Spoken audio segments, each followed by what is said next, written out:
A lot of progress has been made with respect to Gaza and just about everything else we touch.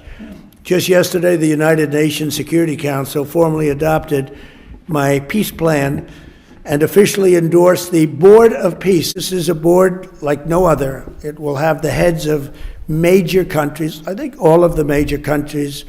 I hope Your Highness will be on the board. You'll accept, I hope. But the Board of Peace will be something that's never even been thought of before. And it's covering Gaza, but it'll end up covering large portions of the world. And I was honored to be chosen the chair of that Board of Peace. And I think you'll see something that nobody's ever seen before in terms of the status of the board. There will never be a board like the board that we're going to be announcing. Everybody wants to be on the board, and it'll end up being quite a large board because it'll be the heads of every major country, and the United Nations passed it. I guess unanimously, you can say.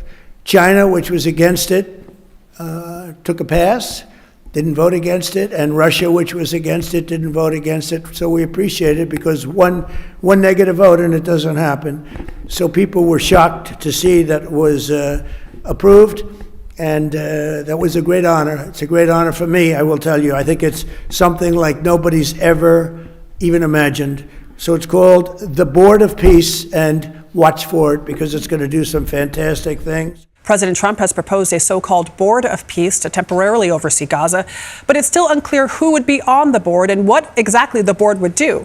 By the way, former British Prime Minister Tony Blair was suggested for a leading role, but now that's in doubt. One thing is clear, though. We know President Trump says he will chair the board.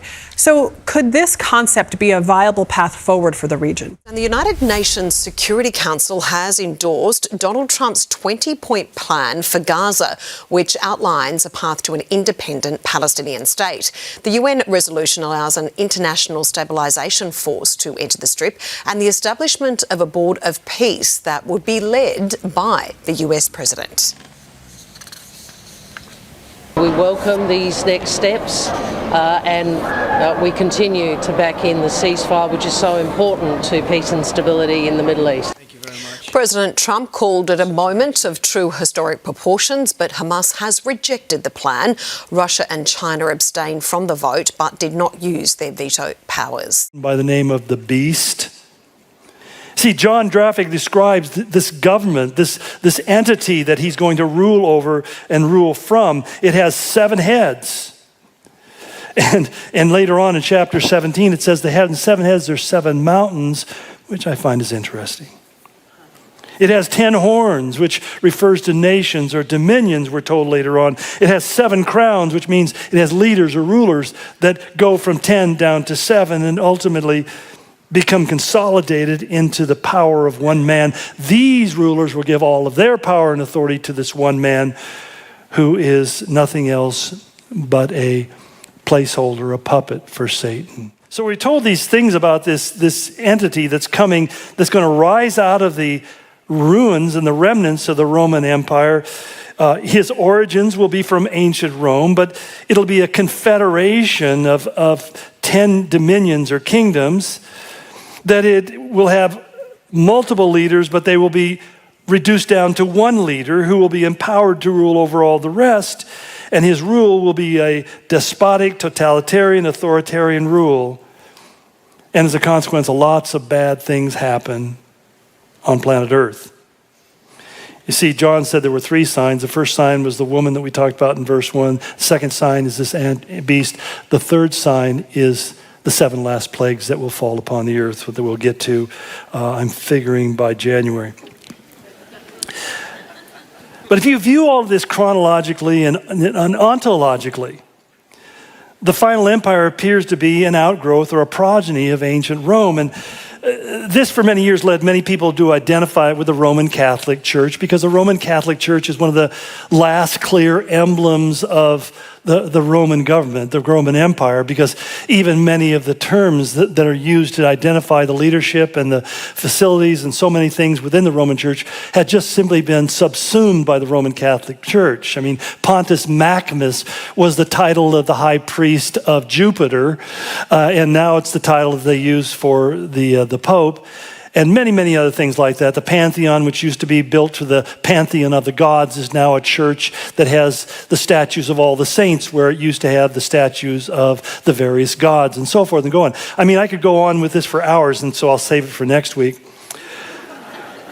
But to call it the Roman Church is kind of incomplete and is very problematic, because I think it's kind of a red herring. We miss the bigger import of what's going on. You see, others counter, I think, even more correctly. They say, well, the Western Roman Empire collapsed in 476 AD when the Visigoths came in and set up shop. And it's true, it did. Rome stopped being the center of the Roman world. And the Eastern Empire, which was where all the wealth and the power actually had moved to Constantinople under Emperor Constantine, often referred to as Byzantium, because it was named after the place where the new Constantinople was built, which is today Istanbul. It fell to the Turks in 1453 AD. But what gets lost in the datings and the history is that Rome's influence is still very much with us, having largely shaped the very cultural foundations of modern Western civilization. Not only in Europe, but particularly throughout what we would call the Western world, which includes the Americas, the continent of America, all of Europe, and certainly even places like Australia, New Zealand. When America's founding fathers sought to create their new nation, they turned to the reliability and practicality of the Roman Republic. The founders drew inspiration from Rome's symbolism in everyday life of government, philosophy, military strategies, religious tolerance. The Roman Republic may have fallen, but her influence lives on through the heartbeat of the United States of America.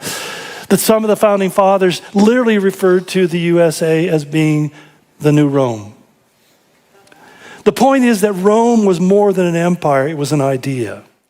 4 times John talks about this. He said, I saw a beast rising in chapter 13 out of the sea. That means coming out of humanity. That the beast is I believe, a person. Some people think it's a system, a government, but these things are melded together. But he seems to be an individual having 7 heads, 10 horns, and his horns 10 crowns.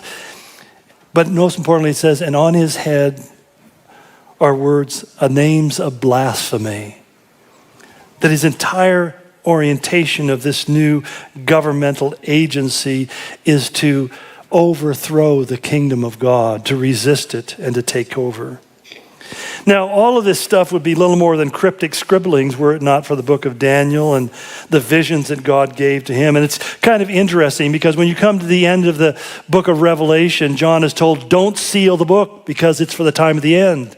In other words, it's supposed to be understandable. It's supposed to be read. It's supposed to be able to look at it and see this transpiring within the world. But at the end of Daniel's book, which predates it by 700 years, it said, seal these things and don't let people understand them, in other words, until you come to the end.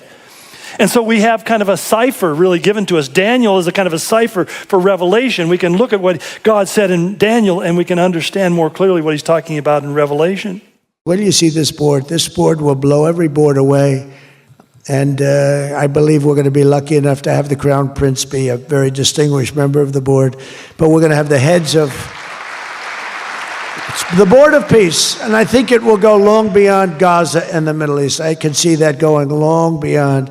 There'll never be anything like this in terms of, I know you all have wonderful boards, but this is going to blow it away. It's going to blow them all away.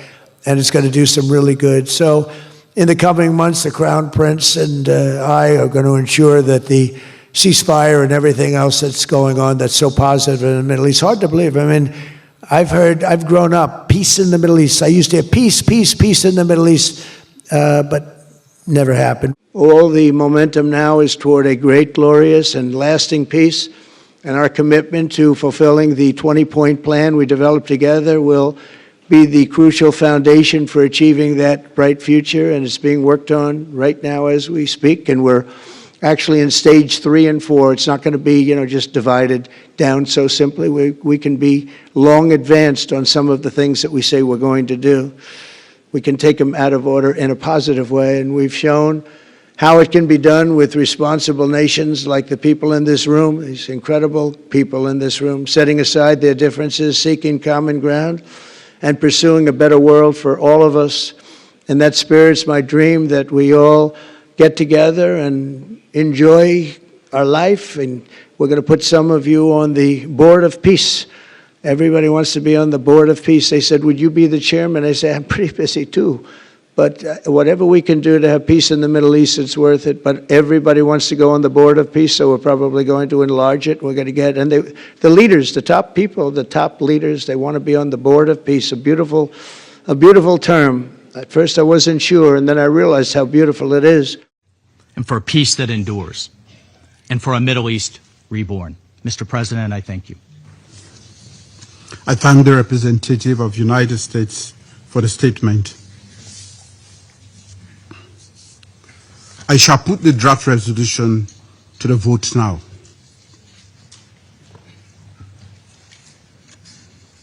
With those in favor of the draft resolution contained in document S/2025/748, please raise their hand.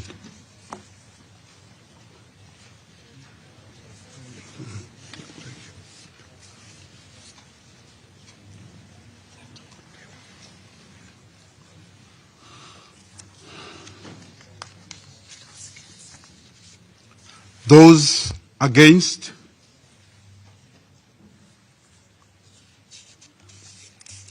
Abstentions?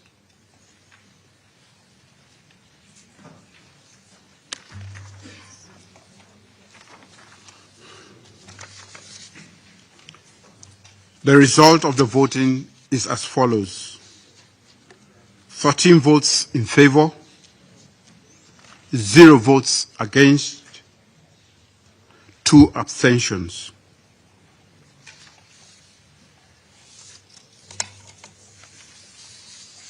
The draft resolution has been adopted as Resolution 2803, 2025, or the draft resolution. Thank you. I now give the floor to those members of the Council who wish to make statements after the vote.